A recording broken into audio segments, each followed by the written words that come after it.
this Russia-Ukraine conflict has unveiled this new alliance that's forming between Russia, China, Iran, Korea. Could be missing some, but those are all enemies of the United States.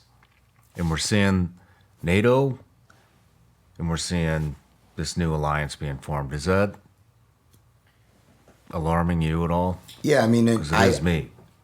I'm very worried because we talk about the money, the $60 billion reportedly that we've given over the course of this whole thing, we as in the United States. That's not including the rest of the Western world, right? That's just us. That's a lot of money. Why would we give that much money? Right? Why would it be? I understand supporting another government, another military, especially in time of conflict, but that's a lot of money, Sean. Like, that's not just, hey, we supported them. Oh, you supported them? How much? 60 billion. That's a 60 billion, right? To me, that's more than a sign of support. That's proxy.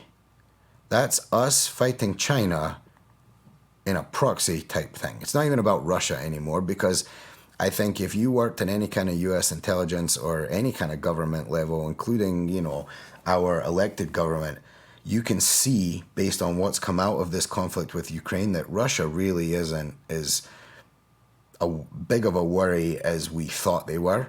They are on the nuclear side, obviously, because they have that. But from a conventional, ground to air type issue, even on the water, it's almost like Keystone Cops type stuff. It's comical. It's ridiculous. And it's ridiculous that we've been worried about them for so long, So this is more than Ukraine against Russia. It's almost getting to the point now where we're fighting this proxy war in Ukraine against Iran and China.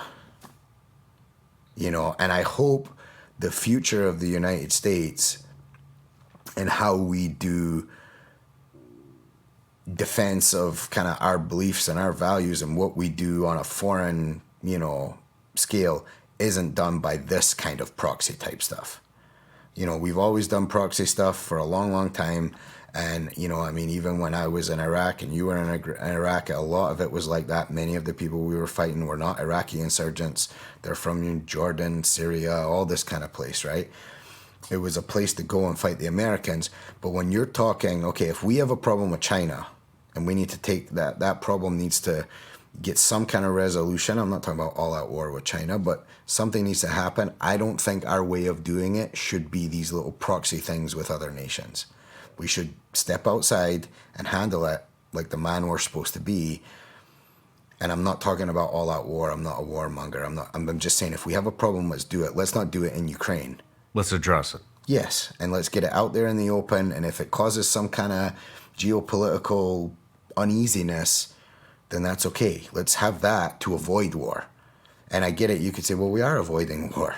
Yeah, but we're helping with war on other people. Mm-hmm. And especially with these characters that you mentioned, if something has to happen, look at Russia. They're not fighting the Ukrainian army all the time. They're killing innocent civilians. That's not war. We would never do that. And why are we tolerating that? And why are we participating in that?